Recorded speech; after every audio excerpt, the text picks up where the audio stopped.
Sir, you will be joining now, sir. Okay. I'm already there, sir. No, sir. No, so far nobody has joined. So I'll just contact each one and ask them, remind them. Okay. Right, sir. Thank you.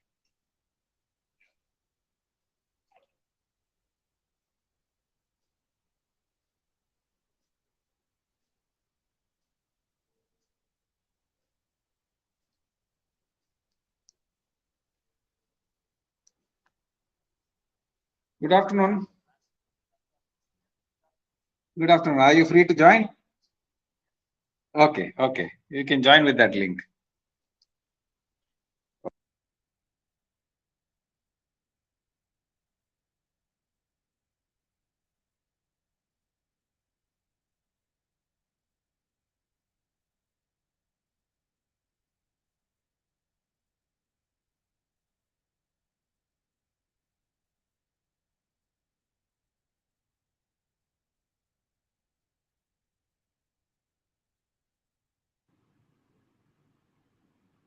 Hi. Hi, Lalit. Hi, Roshan. You can hear me, no? Yeah, I can hear you loud and clear. So this lecturer will be doing the lecture, and then who will be asking questions from us, or do we have to moderate the discussion?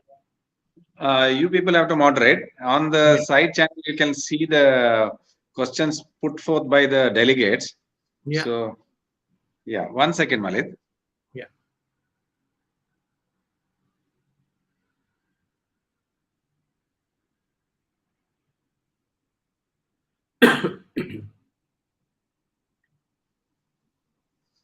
So, if you look at that private chat, and side there is a thing you can see messages from audience will be displayed here. Can you see that? Private chat, yes. Yeah, private chat is where you can discuss with co-moderators. You can frame a question. The other one, you'll receive messages or questions from the delegates. So we have to ask these questions that are put by the other people from the lecturer, right? Yeah. So whatever the delegates put the question, you can just put forth to the operator. Yeah, sure. Yeah. Will they be asking question from us also?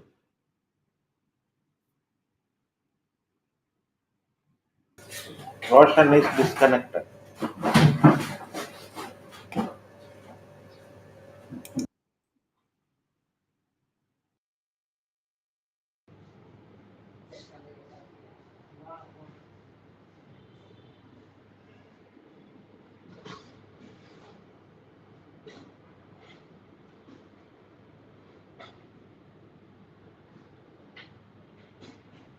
Welcome, Dr. Nazmul.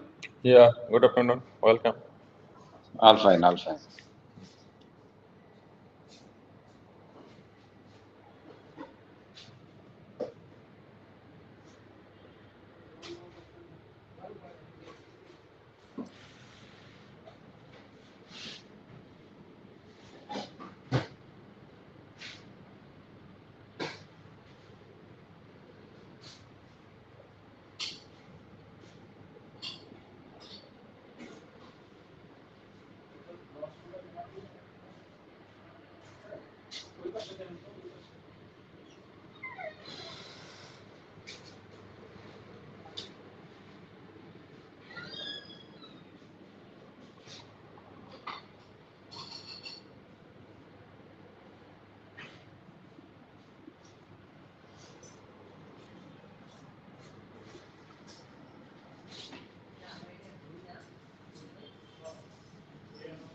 Hello, hi, good afternoon all.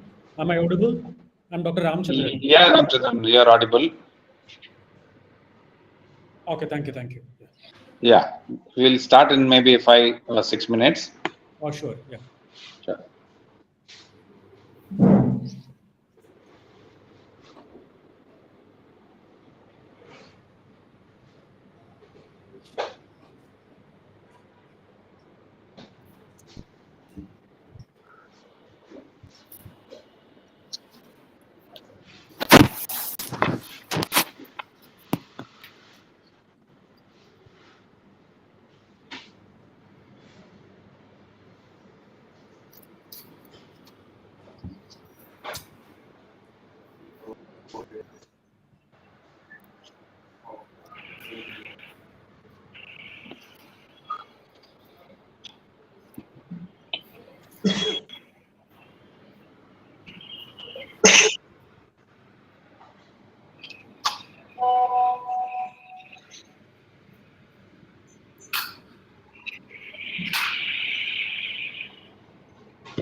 Connected. Okay.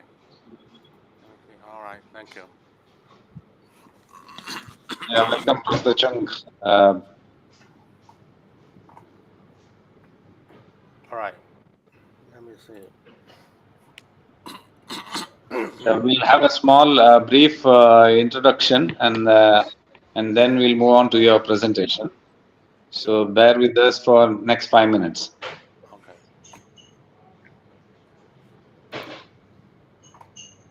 Let me see.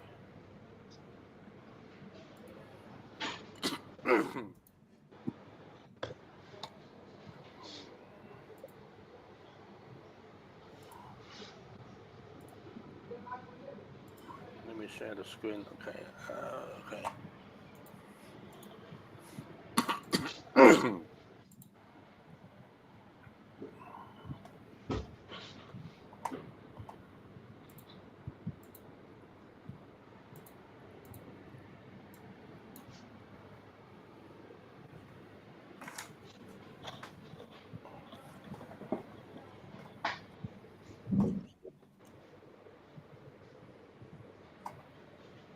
Roshan,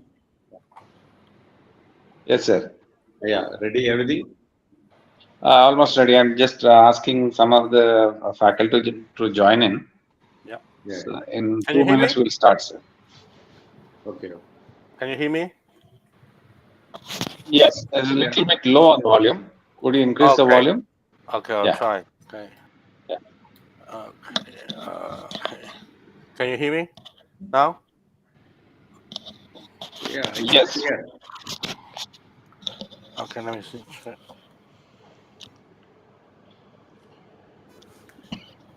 All right. 1, 2, 3, 4.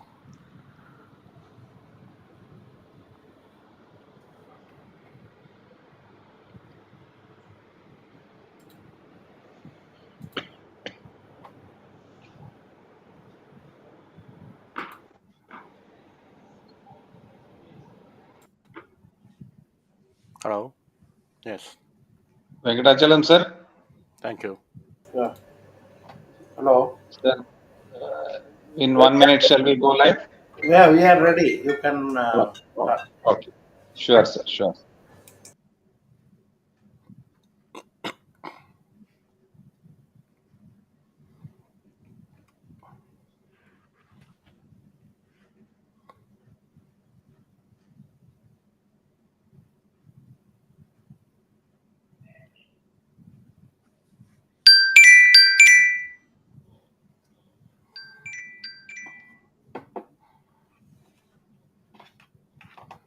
Hello, Ramchandran. Hello, Hello, sir. Hi. Hello, sir. Hello? you muted. Can you hear me, sir? Am I audible? Yes, yes. Very clear. Okay. On the count of 3, we'll start. Dr. So, Malit, welcome. Hello. Hi. The voice is not coming. Is it muted? Are you muted? Can you hear me now? Voice fault here, my side. Hello, can you hear me? Roshan? Yes, Roshan, we are hearing you. yeah, yeah. Hello. We can hear you, sir. Okay. We'll start. 3, Hello, Roshan? 2. Yeah, yes, sir. Can you hear me? Yes, sir. You're audible. You're audible. Go ahead, Okay. sir. Go ahead. Yeah. So 3, 2, 1. We go live. Good afternoon, everyone. Welcome to the 12th edition of Masi Lens. This is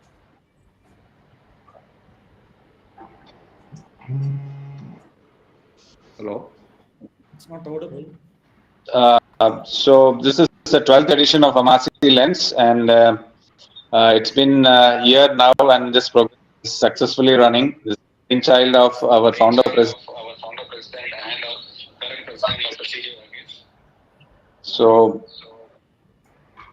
I welcome you all for this, and we have a galaxy of moderators who are experts in HPB and transplant surgery. And today's chief presenter is Professor Tan To Chung. He is chief of HPB surgery, clinical professor at Queen Mary Hospital, the University Hello. of Hong Kong, China. So before we go on to the program in proper, I request Dr. CJ Verghese to address the gathering.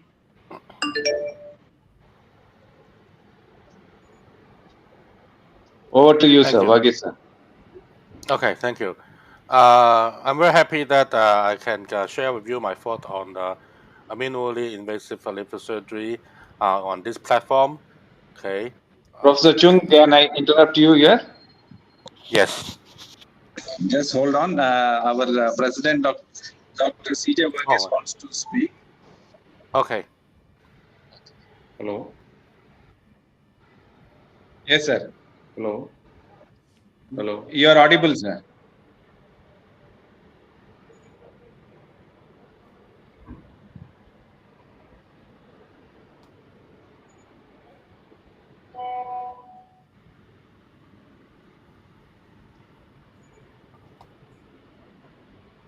Hello.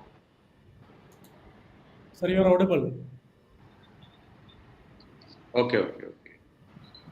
Right there. Yeah. Welcome to the Amasi Lens, that online surgery demonstration program that has been conducted by Amasi every third Thursday. Apart from this, we have another online program that is going on every first Thursday, that is online CME program. And this under the banner of Amasi Lens, the surgery demonstration, either live or virtually live, is being done by a reputed faculty. And at this time, we have an expert hepatobiliary surgeon, Professor Cheng from Hong Kong. He'll be demonstrating on the liver resection, that too in the difficult area of cirrhotic liver.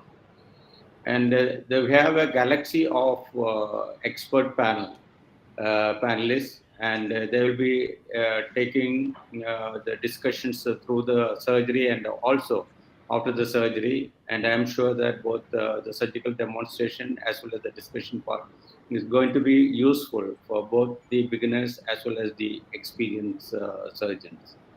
And the whole program is being coordinated by Dr. Roshan Shetty, and then Dr. Pathasarthi and Professor Venkatachalam. And the academic program is supported by Merrill Endo Surgery, and they've been doing it for the past so many months, and they'll be continuing to do the program in future also. So once again, I welcome everybody and hand over to Dr. Roshan for further proceedings. Thank you. Thank you, sir. Before we move on to the presentation, I would like to introduce the moderators for today's session. Dr. Ramachandran is amongst us. He is additional professor, Department of GI and Solid Organ Transplant at AIIMS Kochi, that is Amrita Institute. He is an expert in complex HPB and robotic oncosurgeries. I welcome you, Dr. Ramachandran. Thank you. We have some international faculty as well. We have Dr. Malit Nandasena, who is a consultant general and HPB surgeon, University Surgical Unit, Colombo Teaching Hospital. He is a former senior clinical fellow in HPB surgery at Edinburgh Hospital, Cambridge, UK. I welcome you, Dr. Nandasena. We also have Dr. Najmul Hakim, who is an associate professor at Dhaka Medical College Hospital. He is also a well-known laparoscopic and HPB surgeon of Bangladesh. I welcome you, sir. Welcome you all. Thank you. Yeah, shortly we'll be joined by Dr. Biju Chandran, who is a consultant GI and HPB surgeon at Aster Medicity, Kochi. And also by Dr. Shalin Agarwal, who is a consultant HPB and transplant surgeon at BHU Max Hospital, New Delhi. Also, we have amongst us Dr. P. Senthilnathan, who is the Chief of HPB Surgery at GEM Hospital, Chennai. He is also the Director of GEM Hospitals, Coimbatore. I welcome you, Dr. Senthilnathan. And we have Dr. Vijay Kotakat, who is Head of the Department and Chief of HPB and Liver Transplant at JIPMER, Pondicherry. He is instrumental in getting Professor Chung on board for this presentation. I immensely thank him for doing that. And shortly, we will also be joined by Dr. Nagesh, who's the Director and the Chief of HPB and IGOT Center at Bengaluru. Welcome you all, and over to Professor Chung for his presentation. Thank you. Thank you. Thank you for all the friends and for your invitations. I'm very happy that to share with you in the next 30 minutes my thought on the minimally invasive hepatectomy, particularly with some focus on the patient with liver cirrhosis. Liver cirrhosis, I think, is a big problem both in Asia, right? In Hong Kong, actually, we before doing surgery, we quite depend on Charles Bill grading. Charles A, supposedly we should have a better liver function and they should tolerate major liver resection. But as you can see from this study from Professor Stephen from our hospital, patients with Charles A liver cirrhosis sometimes have very poor ICG retention, and some patients with Charles B liver cirrhosis, they have actually good ICG retention, and that reflects in the surgical outcome. And we do it routinely in the patients. Professor Makuchi in 1993 has published this data showing that it is very accurate if you do ICG retention test before liver resection. This is how you do it in the conventional way using the machines taking blood, but this is a troublesome method. We also found that later on you can use the pulse oximetry, okay, to detect the retention of ICG, and now you can do it during the operations so that you can decide which patient could survive major liver resections with liver cirrhosis, and we have convert this type of measurements in comparison with the conventional method. So the pulse oximetry or method, I think nowadays I see is replacing the conventional method to detect the clearance of ICG. And I'm so happy that many years ago I was invited to GEM Hospital, and many of the friends are still working in this hospital. And at that time, we have a consensus meeting for laparoscopic liver resections. Uh, l- Open liver resection is a standard practice. I think it's still a good option for patients with a big tumor, or if there is very severe cirrhosis, we do operation. But of course, on the right hand side, you can see the wound of a pure laparoscopic major liver resections can be done with keyhole surgery and safely. And it started in 2014, actually, in the Montreal consensus meeting. All the experts around the world have decided we should come to a conclusion whether we should proceed for laparoscopic liver resection. And after this meeting, actually, it has becoming a standard practice, even for difficult operations and also major liver resection. At that time, it was only suggested that minor liver resection is the standard practice, but major liver resections, I think, to a certain extent, is still true to be done by center with excellence and high volume. 2018, we also held another conference meeting in Hong Kong, publishing our data. So, what is the standard of laparoscopic liver resection? I think it should be equally good as an open liver resection. In Queen Mary Hospital, actually 30 years ago, we have set a very high standard that we should aim for zero hospital mortalities. And actually, in several years, in open liver resections, we do have a zero mortality. But of course, as you extend the criteria, pushing the envelope, of course, I think the acceptable mortality is below 5% for major liver resection all around the world. Keyhole surgery and robotic surgery nowadays are replacing major liver resection with an open approach.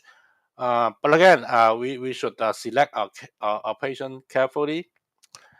This is the setting, right? This is a patient with liver cirrhosis, and this is a operation done 4 weeks ago, right? In open liver resection and also in the post resection, we can selectively use a pinco maneuver. Just now we use Foley's catheter, 14 French Foley's catheter. After inflow control, actually you can see that most of the patient blood become minimized, and this is a patient with a positive staining, okay, of segment 5. There's a tumor in the segment 5 of the liver. But if you have Pringle maneuver, you still have venous bleeding, right? For minor venous bleeding, I think it can be compressed by pneumoperitoneum. And once you remove the tumor away from the parenchyma, actually the blood stop by itself, right? So this is a patient with a segment 5, a 6 centimeter tumor, and then we can remove by robotic. And using robotic, we only have using the harmonic scalpel in this patient. Okay, this is another patient with a right posterior tumor. It's a much bigger tumor, and also we use a robot to control. Right, and ICG nowadays it become quite a standard protocol. We control the right posterior hepatic artery and also the portal pedicle. We see a demarcation in the right posterior sector, and then we do a Doppler ultrasound, make sure that the other area is not jeopardized. And then we see a demarcations. In this patient, we do not use a Pingle maneuver in the beginning. Okay, we do not routinely use, and for visible vessels, we always use clips, and we also use a Cusa, okay, to dissect the parenchyma, right? So this is the posterior pedicle, okay. After controlling the posterior pedicle and the bile duct, okay, we control, okay, and we use energy sources to take out the right posterior sector. And using a robot, we have a benefit of performing sutures, right? And of course, but I think the benefit of using a robot in Whipple is more obvious when comparing to patients with a liver resection.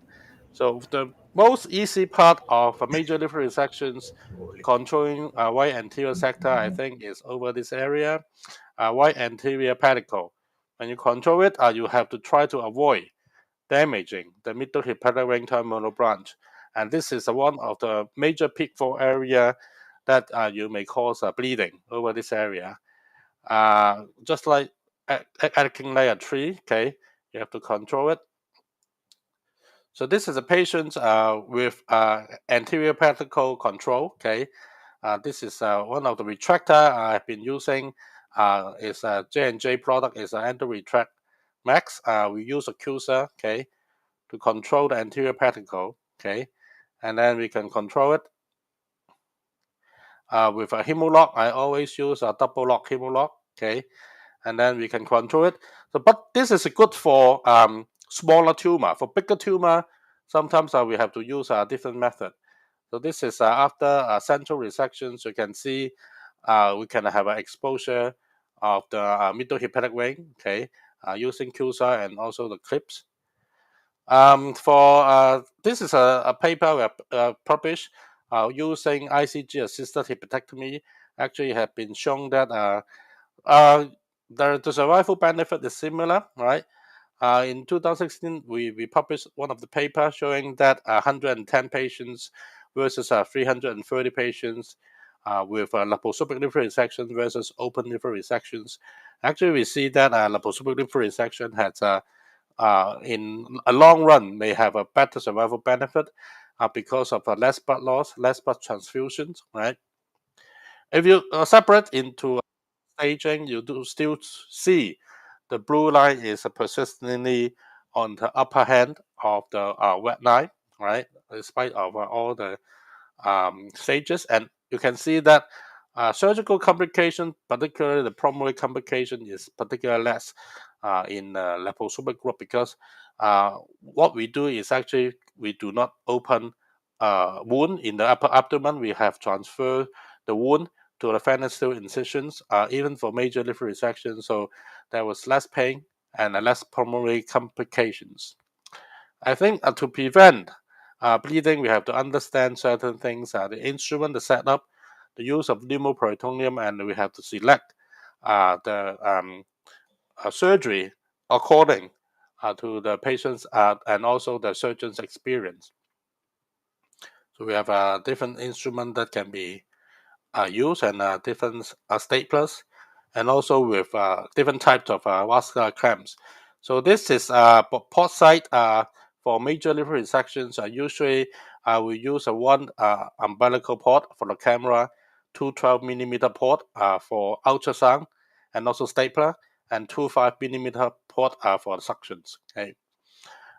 This is a difficulty score, URT score. Always start with simple operations. Okay. Segmental resections. In open view, we can always look at from the foot end, and also from the side, right hand side, left hand side, and the superior. But in the laparoscopic surgery, the cameras are usually put in the umbilical port, so the view is quite different from open surgery, and we can see it only from the caudal end. All right. All right. So in order to understand the relationship of a tumor, in order to have a good resection margin of 1 centimeter, our entry site, like a triangle incision, should be 3 times the size of the incision we intend to make, so that after resection we will have an adequate margin from the patients. So this is a simple operations, right? With segmental resections. These patients have a tumor in the segment 4, right? Using the Thunderbird device, using a cramp crush technique, we can expose one of the bigger hepatic wing, right? And we can clip it, using a cramp crush technique. On the first 2 centimeter of the liver parenchyma, actually you don't see any major vessels. Theoretically, the Thunderbird can be able to seal off any vessel that is smaller than 7 millimeter, right? So this is a simple operation, 20 minutes. You don't see a lot of bleeding at all because this is a non-cirrhotic liver. We can use this bipolar device to control the hemostasis. Another thing we have to pay attention is actually the airway pressures during ventilation by the anesthesiologist. We have to make sure that if we keep a lower PIP pressure, right, and then we can achieve a lower central venous pressure. But if you increase CVP pressure, and also during the surgery, if you increase the pneumoperitoneum with a high PIP, actually that is not going to help. If you have a high CVP pressure, that's why you have to keep the PIP low, CVP low, and then your pneumoperitoneum pressure will actually help. There's no point increasing the pressure up to 20 or 25, right? As long as a 14 mmHg, that should be adequate enough to stop the theoretical bleedings, right? So you can see this is a oscillating middle hepatic vein, during normal inspiration, But if you ask your anesthesiologist to squeeze the lung, you can see that the diaphragm is squeezing. Where during the squeezing of the lung, the oscillations of middle hepatic vein cease, and actually you pump up the middle hepatic vein. So this is central liver resections. Although we have tried to pump up, increasing the CVP by increasing the PIP pressure, I think it's still very nicely demonstrated that we don't have any bleeding, during this hepatic vein. So this is very nicely dissection of the hepatic vein. So we should also understand the applications of pneumoperitoneum and use Pringle maneuver selectively. Okay. Right. So this is how we do right hepatectomy using extrachesonin approach, control of the hepatic artery. This is a right hepatic artery. Use a bulldog to control the right hepatic artery. Okay, and then we use a Doppler ultrasound to make sure that the left hepatic artery is patent, and we cut the hepatic artery and control the right portal ring. And once again, we clamp the portal ring with a bulldog, and we see the demarcation, and we do an ultrasound again. Then we use CUSA to perform parenchymal transactions, and also use a stapler to control the bile duct and the right hepatic ring. Okay, and the tumor was taken out through a Vanicil incision. Right. Right. Info control, we can use info control in open surgery, right? Always use a continuous, intermittent pincle maneuver of 50 minutes, and then we stop for another 5 minutes, and then we can apply again with up to total not exceeding 60 minutes. Okay, we can selectively control hemi hepatic inflow, or we can, in extreme cases, we can control total vascular occlusion using a clamp on the IVC, either superior IVC or suprahepatic IVC or infrahepatic IVC, or just the infrahepatic IVC to bring down the flow into the hepatic wings. Okay, this is how we can perform. In real life, actually, we can use a different method to control. This is the hepatic hilum. We can use this is using endometrial max. Very easily, we can bring the vessel lobe, okay, into the liver hilum, right? And then we can apply, okay, a bulldog, right, to this hepatic hilum anytime when you need it, okay. But most of the time, we don't need to control the hepatic inflow, right? You can use it at any time, right? So this is for. Oops. This is a hepatic wing. Okay, it's not working. This one. Okay. Anyway. Okay. Right. So this is a patient after hepatic resection. Okay. You see under pneumoperitoneal pressure, even there is a hole in the hepatic wing, you do see any blood coming from it.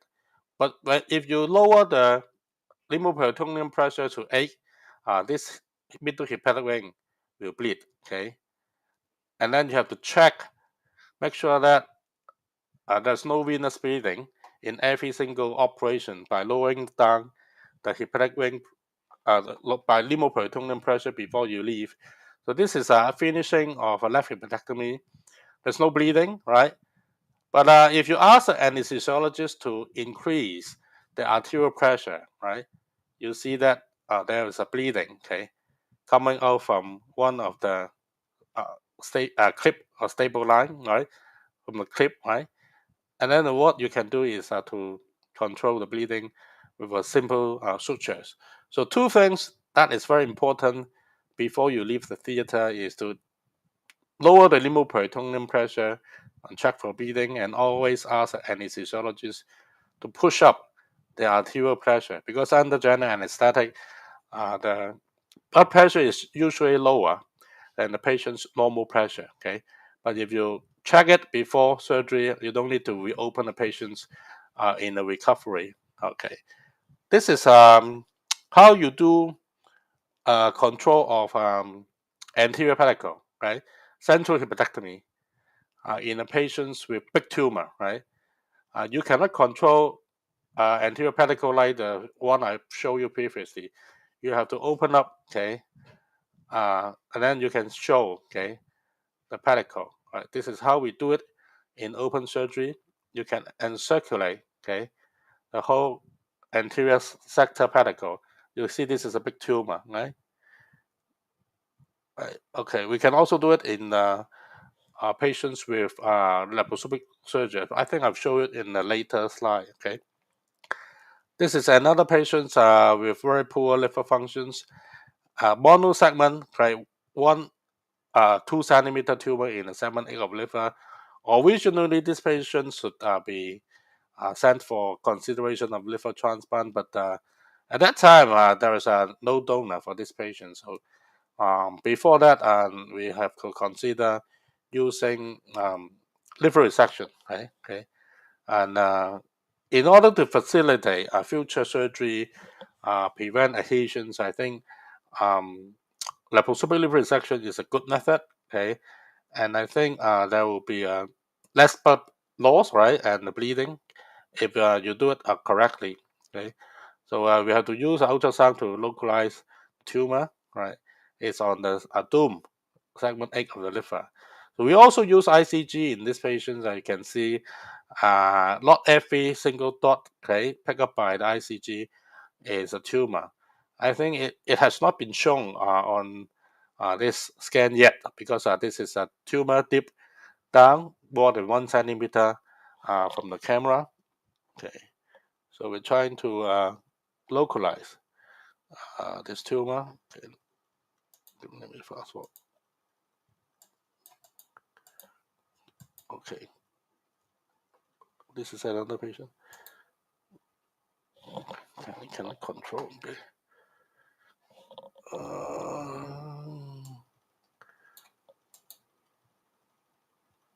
All right.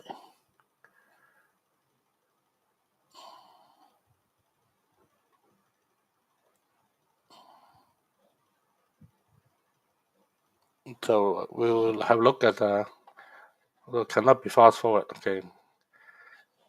Okay, bear with me. Okay, we can do that.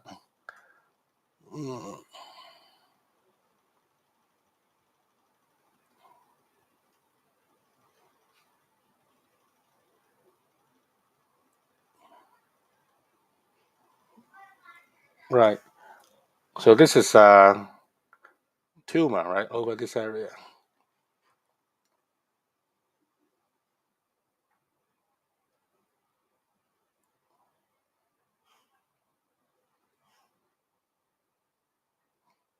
So during the ultrasound evaluation, we have to make sure that all the margins will be adequately covered, and also we have to make sure that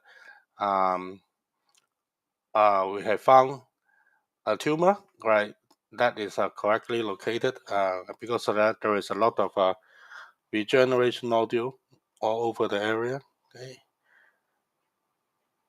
Okay, and the entry site has to be make bigger, right? For this one, we also use the open book method. Okay, right. Oh, so on ICG camera, you can see that there are additional nodules, right? And we took those out and sent for frozen sections. Using ICG camera in the patients with a severe liver cirrhosis, actually they have quite a lot of false positive nodules. Okay, and that we have to be very careful to evaluate, and always check for the CT scan to correlate the locations. In this patient, I've divided the falciform ligament and take some extra length, okay, by mobilizing the dome of liver, okay, and using CUSA to open up, okay, after mapping the location of a middle hepatic vein, okay, right. So we open up, okay, the segment 4A, right. The pointing at the top end of the IVC is actually pointing to the origin of middle hepatic vein. So we are using a CUSA, right? Even though this is a patient with a liver cirrhosis, I think I did not apply Plinko maneuver in this patient, okay? Because of our severe cirrhotic liver, right? Marginal liver function, okay? The use of excessive Plinko maneuver may hinder the recovery. So this CUSA, we have also a diaphragmatic device at the tube, okay? Okay, so while we are carefully dissecting the middle hepatic vein out from the liver parenchyma, we can also use the tip of the CUSA as a diaphragm to control, cauterize some of the small vessels. Okay, for larger vessels, we always use a clip to control. Okay, so using a CUSA, using a swiffing maneuver. In this type of a very cirrhotic liver, okay, it will take a little bit longer time, right, to dissect the parenchyma, okay, from the fibrous tissue such as the bile duct and also the hepatic ring. Okay, we can see the dissection of a middle hepatic ring. Okay, right. So do it very carefully. And the pneumoperitoneum at this juncture is 12 millimercury. So we can also use the right hand using a thunderbit as a bipolar device to stop the bleeding. You can see there is a hole, okay, in the segment 8 branch, but there's no bleeding, right? Very minimal bleeding. If the CVP is low, and also if you apply the correct pneumoperitoneal pressure. So this is a 12 millimercury. You have plenty of time, okay, to put one single stitch. This is using cyclopoline, okay. No blood, okay. You don't see a sucker over this area, okay, because of the pneumoperitoneum and also low CVP, right? So after that, okay, it's well controlled, okay. You don't see a problem, no problem at all, right? Okay, one more stitch, okay. Can control the branch of segment 8 hepatic ring, okay. Well, alternatively, I think you can also put a clip over this area, but at that juncture, it's not well seen, right? That's why I think putting a stitch is safer. So exposure of the segment 8 pedicle. Okay, we can use a clip. Okay, again, to be cautious, we put the bulldog, right, to see the demarcation. So that is a demarcations anatomical resection, okay, of the segment 8 pedicle. So you can see the top end, there was demarcations of the parenchyma, okay. Using ICG, right, okay, we do see that is not the real tumor. That is another cirrhotic patches over this area. The tumor is not exposed. We control the pedicle using this lateral clip, right? A very strong clip over this area. Always put 2 on the patient side, okay, and then we can divide the pedicle, segment pedicle, and using a CUSA to separate, okay, the right hepatic ring out, right? Okay, so everything is well shown, slowly, right? The whole structure is very clearly seen. White hepatic ring, segment 8 hepatic ring, middle hepatic ring, okay, and a segment 8 pedicle, all well shown, right? Okay, right. The last bit is a segment 8 hepatic ring. Just now we have a temporary control with a suture. Now we have to sacrifice it, okay? Divided it and put in the back, right? So this is a segment 8 resection. I think, okay, that this is another patient's also segment 8 resection, okay? So the starting is by a resident, right? Probably the tumor is more, the resident did not make enough excision site, entry site, okay? That's why when I see that, I try to help him with a bigger incision in order to achieve at least 1 centimeter margin, right?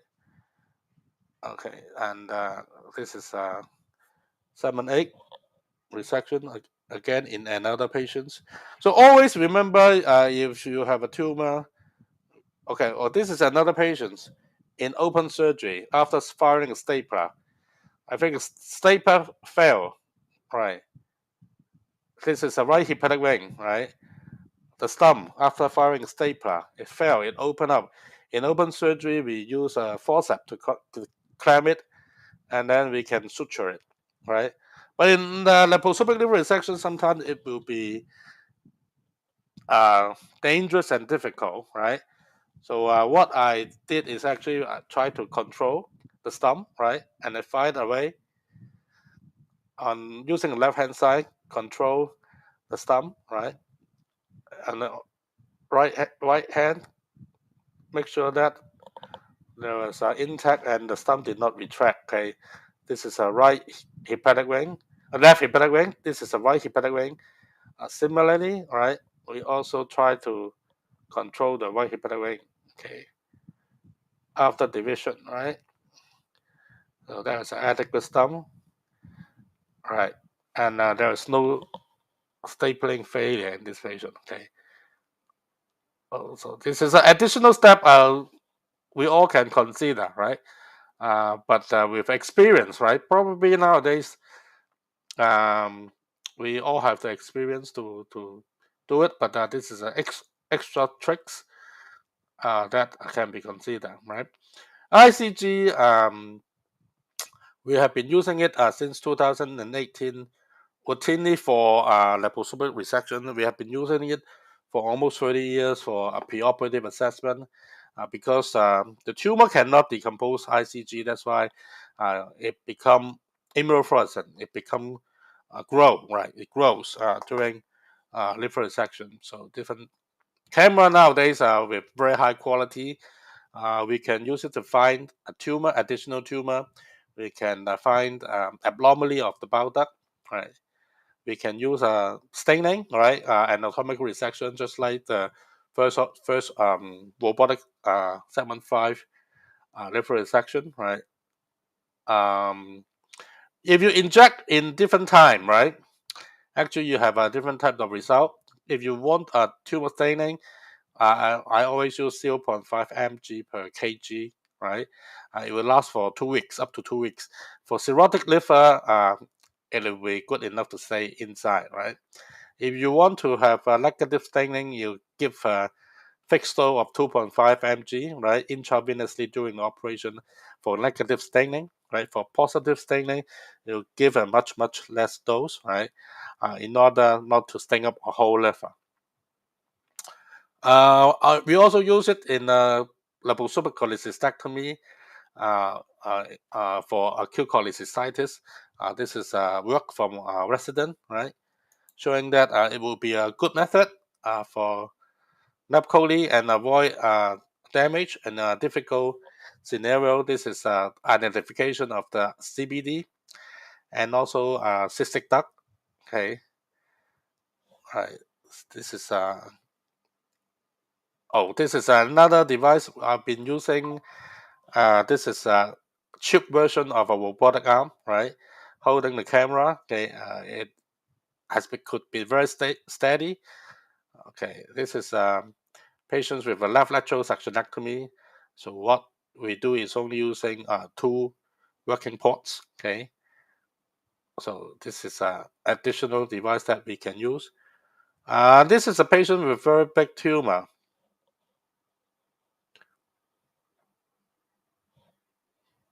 (15 centimeter) tumor with lymph node. So we perform a lymph node dissection.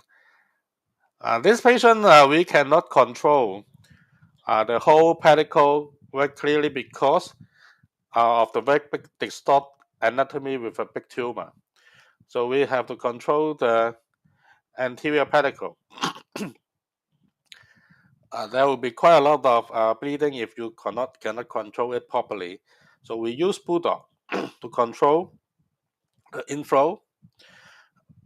After division of anterior pedicle, right, we divide the liver, okay, according to the landmark, and then we can control the right posterior pedicle.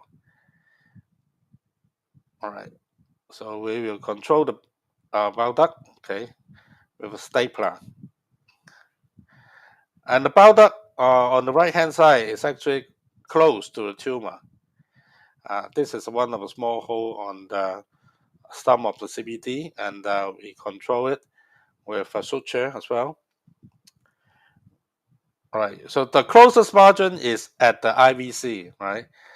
For this type of very big tumor, actually, we also take it out from a phalansteal incision. So this is using Karl Stott's Rubiner system. This is a new system. Okay. All right. So I give a flow seal applying on the transaction surface, and this is good, right? So we also perform a study on extra large tumor. This is a international study. All over the world is around approaching 1,000 patients with a huge tumor. We have conduct this study, right, and shows that show you okay. Actually, minimally invasive liver resections for tumor bigger than 10 centimeter has been reported in major centers. And we think that the blood loss transfusion rate, okay, is not particularly high when comparing to tumors smaller than 10 centimeter. But again, this is a highly selective in high volume center. As for outcome, short-term outcome is quite comparable with a less blood loss, but the long-term outcome, I think, is still quite comparable to open resections. Just like we used the Rubiner system, and actually we earlier in this year, 2024, we published the data showing that if you use a Rubiner system, there is a color map, color intensity mode. A tumor will be staying in the yellow and also green and also blue area. Only we found that it is highly correlated with pathological findings. For tumor that is staying in yellow area, right, they are cancers, right? For green area, chances of being a cancer will be lower, and that's why you can have a very clear view to even if you cannot touch a tumor, you can achieve a good margin with assistance of ICG staining. All right. Okay. We also have currently undergone is a study of neoadjuvant study using immunotherapy. This is what we have done during the period of COVID because of long waiting time. And we found that 20 patients are given 4 weeks of nivolumab, that is a PD-1 inhibitor, and then we conduct liver resections afterwards. It shows that actually 50% of patients have very good pathological response, even using only 3 doses of immunotherapy 2 weeks apart. You can see that on the right-hand side, the tumor show 100% necrosis after 3 cycles, right, with a reduction in size. This is very big tumor, okay, on the right-hand side, okay, after 3 cycles, 6 weeks. You can see that on the right-hand side, there is a decrease in arterial enhancement of the tumor and also reduction in size. And the pathology after liver resection showing that as a 96% necrosis. Okay, and after resection, this is central liver resection because of the marginal liver volume. And with very specific enhancement pattern showing that with a high hemorrhagic necrosis in patients showing good response to PD-1 inhibitor, and can show you that patients with a good response actually they have a lower recurrence rate after 2 years of follow-up. And this is a patient showing another 5 centimeter tumor, okay, in the left lobe of liver, and this patient actually we give Lavima, that is VEGF inhibitor, okay, for 4 weeks, and then we operate on this patient using a left hepatectomy. Okay, after control of the hepatic artery and portal ring, we routinely use ultrasound to make sure that there is no surprise or vascular injury. But for patient after receiving using a VEGF inhibitor, there's more vascular adhesions when comparing to patient without receiving a drug before surgery. So if it become more popular when you are during surgery. So we have to be careful. The half-life of Lavima, right, is 36 hours. So we have to stop it 1 to 2 weeks before surgery. Again, this patient has shown significant necrosis, right, despite a very short period of time, right. This is a patient with small volume with liver cirrhosis. This is a laparoscopic abs procedure. Okay, we remove the gallbladder, right? Okay, take out the gallbladder and we dissect the right portal ring, all right, and keeping the right hepatic artery intact. We will use a sling, okay, to make sure that there is a demarcation over the right side, okay. After drawing a line, we will stop. We perfuse the liver, right, and doing a split, okay, dividing the left side and the right hand side, and then we do an intraoperative ICG, right, to have an evaluations of the future liver remnant over the left hand side, right, and we clip and divide the right portal ring, keeping the right hepatic intact, okay. Okay. So after the split, okay, we'll wait for 7 days, okay, before, okay, we perform the second stage operation, right. So this is one of the routine that we have been using. You can either put a sealant, right, and then we close the abdomen, take out the gallbladder, and wait for the second stage of the operation. So this is 7 days. There is a hypertrophy. But even after 7 days, you do see there is some adhesions over this area. Okay, so we control the bile duct of the left duct. Okay, using sutures. Okay, this is the right stump, right? Okay, the bile duct stump, and then we complete the split. This because the last time is a complete split. This is the IVC inferior hepatic ring. The last bit. Okay, the right hepatic ring. The second operation actually takes around 2 hours, right? Okay, so this is a abs procedure. So I think both robotic and the laparoscopic liver resection can be safely performed, even in patients with a bigger tumor nowadays. And I think minimally invasive surgery has to be carefully conducted, but with the experience growing, I think this is a good operations and can be performed in patients with liver cirrhosis. So I think this is my last slide. Thank you very much for your attention. All right.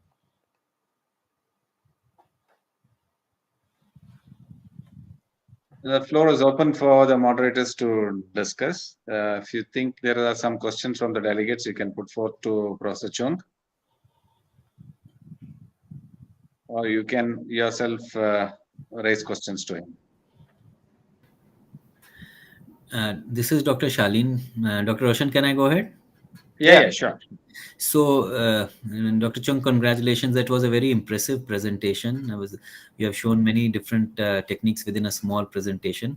My question to you was with regards that what is the difference, in your opinion, between a minimally invasive donor hepatectomy for transplant, living donor transplant, versus a hepatectomy for a HCC or maybe a cholangiocarcinoma for like oncological resection? So what would be the points of difference between the two procedures? Because suppose it's a right hepatectomy for a donor versus for a tumor, how would you differentiate and what precautions would you take? I think both have their difficulties and their precautions. For donor hepatectomy, you have to make sure that both left and right liver are in a meticulous dissection manner. For cancer surgery, of course, what what you intended to be disposed of. So sometimes you can have additional hemostasis ablation suturing over the discarded part, right? So there will be some room of leniency that you have to be considered. But again, for donor hepatectomy, both sides, you have to make sure that it will be in perfect manner. But of course, on the other hand, donor liver resection is a normal liver. The liver parenchyma dissection will be easier. There will be less blood loss.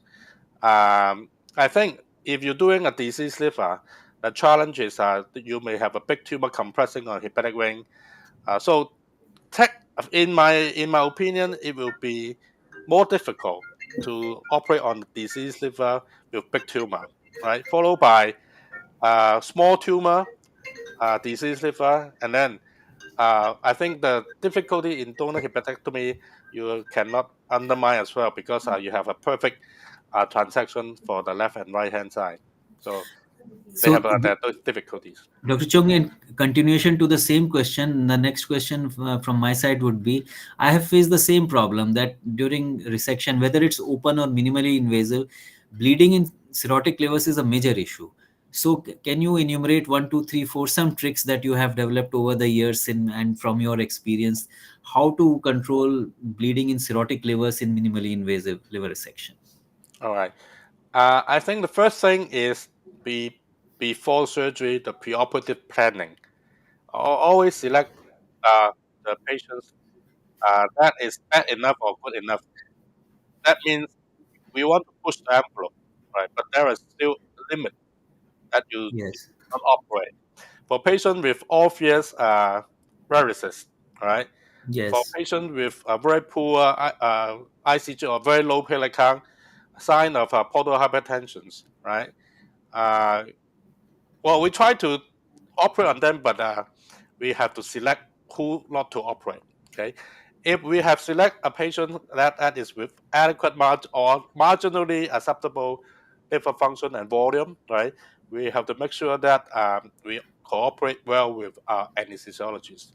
The anesthesiologists operate with me are all very experienced and work with me more than 10 years. All right, they know, right, I want a low central venous pressure during my hepatic transactions, right.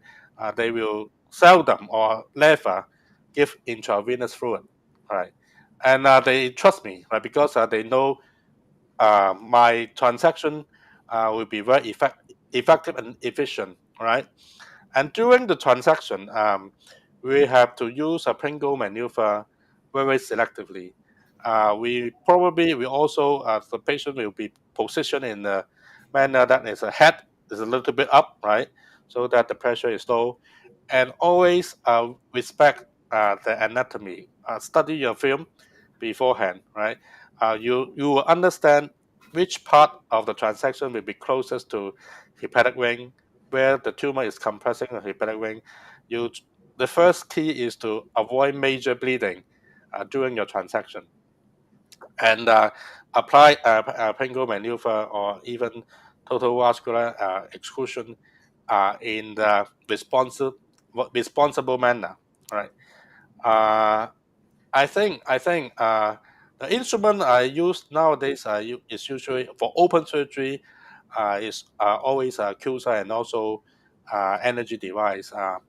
In the post-op surgery, I think my left hand usually use Thunderbit, right hand side usually use QSA for cirrhotic liver. For non-cirrhotic liver, I think you may skip the QSA in some scenario, right? But in cirrhotic liver, most of the time, I think QSA will be helpful and will be easy to use, and it's a very safe instrument, I would say. All right. Thank you, Dr. Chen. Good. I have a question. This is actually an extension of Dr. Shalin's previously asked question. So it seems like you do both the robotic as well as laparoscopic liver resections in cirrhotic. So which one would you prefer off late with all the newer gadgets in the XI platform? So which one do you prefer and why? Well, in my opinion, actually, most of the time the robots are used by urologists, right? I only have maybe 4 to 5 sections of robot, right? So most of the time when I use a robot, I try to use to do a ripple operation, because I find suturing is the most beneficial bit of a robot, right? Exactly. For Absolutely right. laparoscopic liver resection, without a very complex resection, I think laparoscopic resection will be good enough, and even better because the exchange of instrument will be faster, and we have more experience in laparoscopic procedure. But again, it's depending on the hospital's direction and the patient's wishes and the marketing. I think still there's a room that we learn robotic liver resection, but in reality, I think lab is already good enough, right? Right. And one more question, and a couple of videos, the liver seemed to be quite cirrhotic with a fairly big lesions. Mm. So instead of transplant, why did you choose this patient for a resection? Because we all know that, okay, it's going to come back after some time. Mm. So what made you to choose for resections than transplant in such patients? Unfortunately, in Hong Kong, the donation rate is quite low, right? Not every single patient can have a transplant in our center. And some of the patients, we have a living donor transplant program, but for patients with HCC, with this type of cirrhosis, they're usually at the age of 60, right? In Hong Kong, they are quite reluctant to have their children donate part of the liver to them, right? So that's why in this type of patients, we always consider liver transplant. But in scenario they do not want or they cannot afford, they cannot have a liver transplant patients, this is alternative option. Uh, we can also consider microwave or RFA ablation nowadays, and also the options of immunotherapy, SBLT. I think we have more options open to us. But still, we are surgeons. We are quite confident and happy about our skills.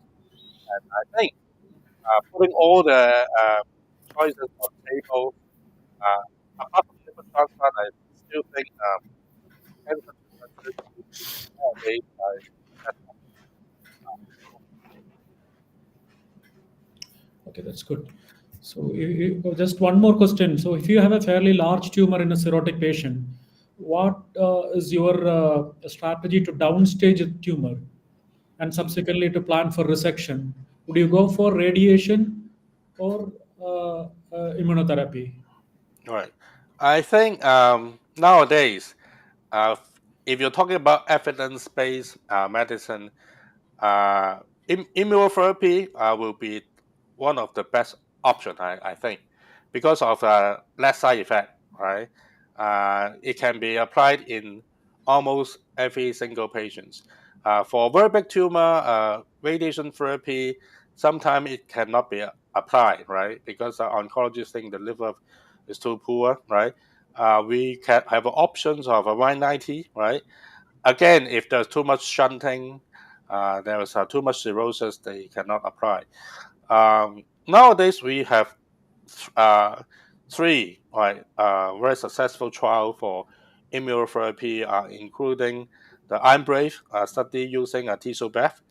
We have a Himalaya study by AstraZeneca, and also in ASCO 2 weeks ago, there is also from BMS 9DW using nivolumab and also ipilimumab, showing the best response, right? Response rate is approaching 35% in many of the patients with very little side effect. I think the side effect of immunotherapy only arise after 6 months of therapy, but after in our study, actually, we found that after 6 weeks, pathologically, if the patient is responding, they already show pathological response.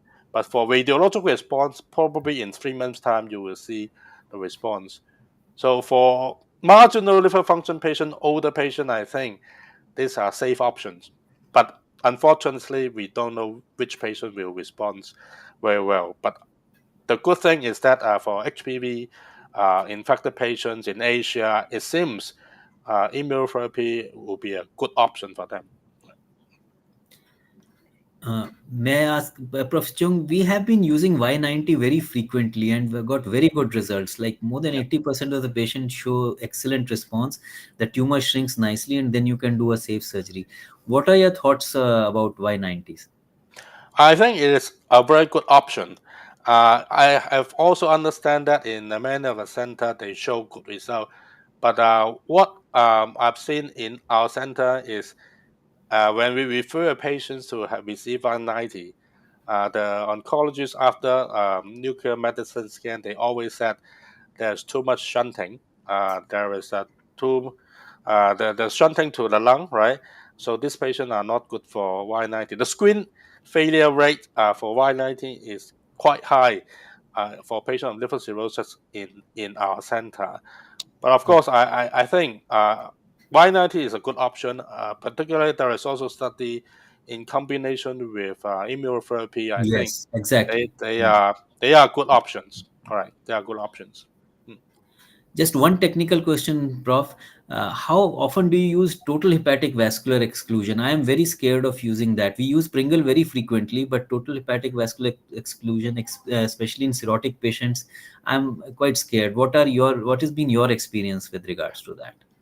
Total hepatic exclusion is not routinely used. Maybe I think will be only used in 1 or 2% of patients, particularly for patients with central liver resection. And the last bit, if you damage the right hepatic vein accidentally, you have no choice. You have to clamp it for 10 minutes, right? And then you take out the tumor, you fix the hole.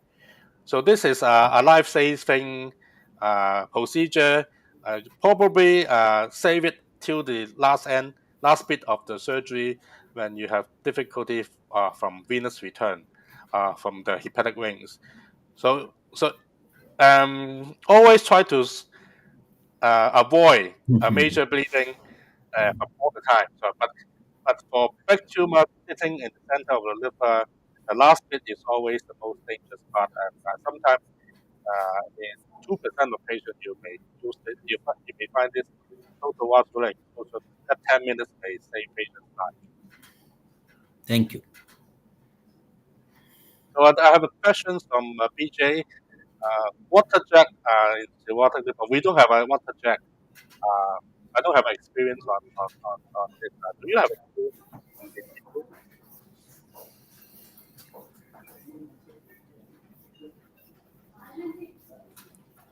So it's not online, right? हाँ मैंने phone किया था. All right. Okay. Any comments from Malit Nandasena?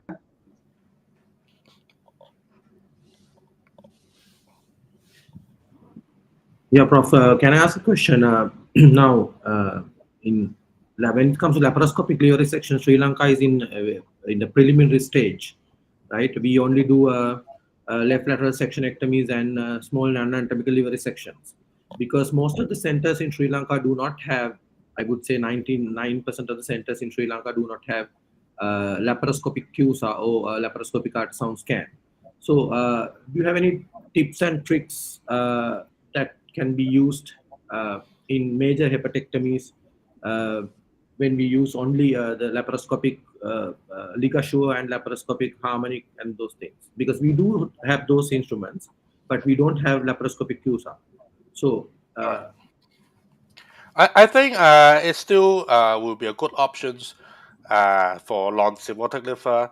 I think you can still do most of the surgery. I think a left lateral sectionectomy is a very good option because there is anatomical. There's very little variations.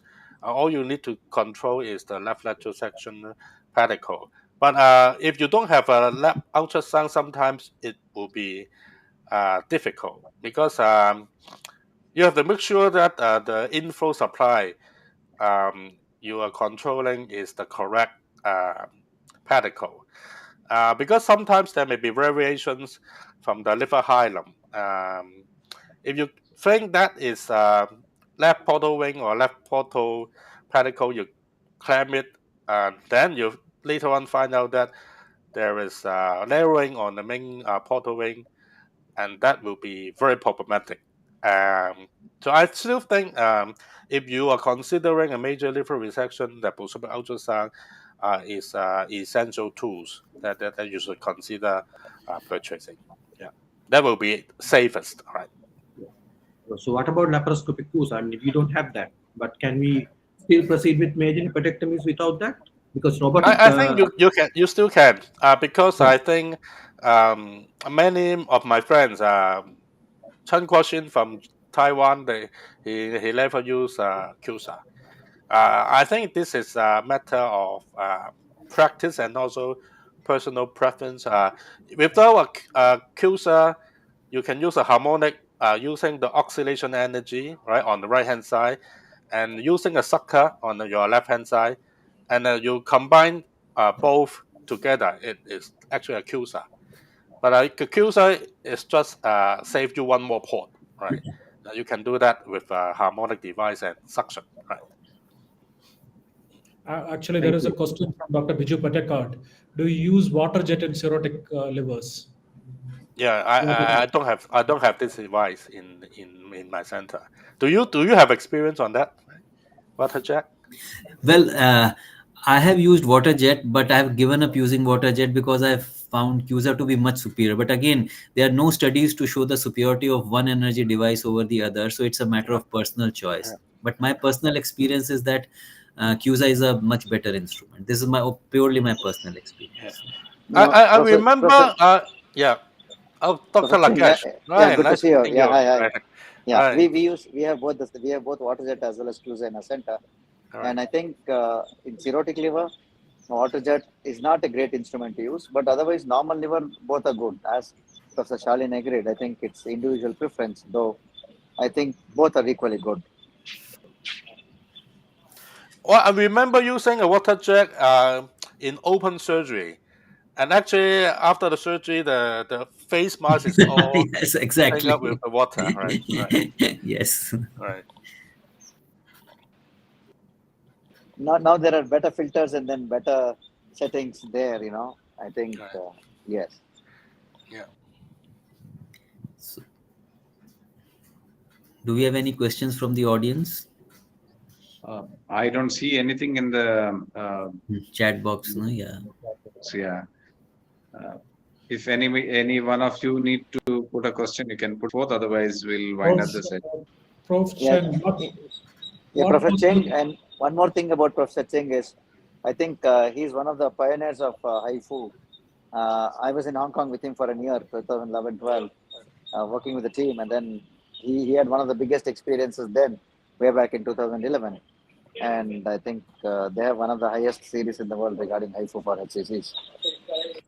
Yeah, the good news is actually we have a new machine, right? Acquired a new machine this week, and actually we will develop a new project on using the HIFU to treat patients with liver cirrhosis. And actually we find that using a HIFU in patients with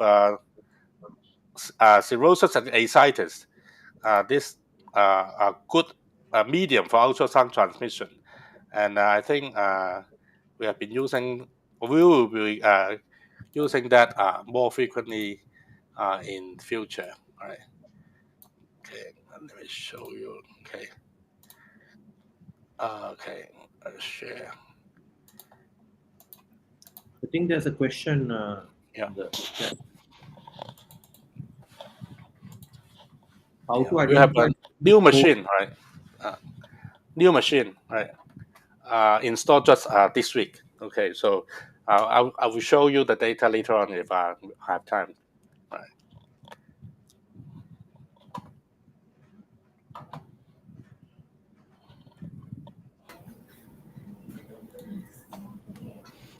Professor Chung, just one more question since we have time. How comfortable are you with the hanging maneuver? Are you fond of the hanging maneuver when you are doing these large tumors for the, especially the right side ones, or you just can do away with it?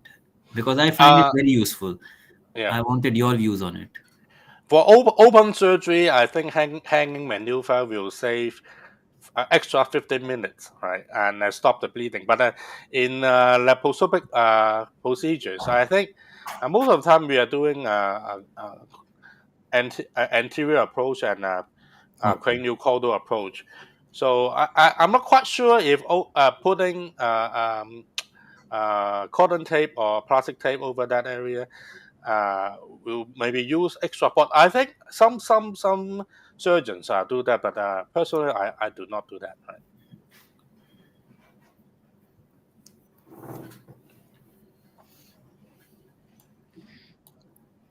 There is a question from audience. How to identify segment 4B and 5 pedicle in such cases if you plan to proceed for segmentectomy. So, All right. is there any way to identify pedicles early when we plan for segmentectomy in 4B and 5? Right. I think the context of radical cholecystectomy, maybe. Yeah. Five is always coming from right pedicle. 4 is from the left. I think it is quite different, right? Anatomically. Um, of course, if you want to do positive staining, you can also use ultrasound with a guided probe to stain that particular area. But I think it is a different area. Right? Yeah. Professor, one more question.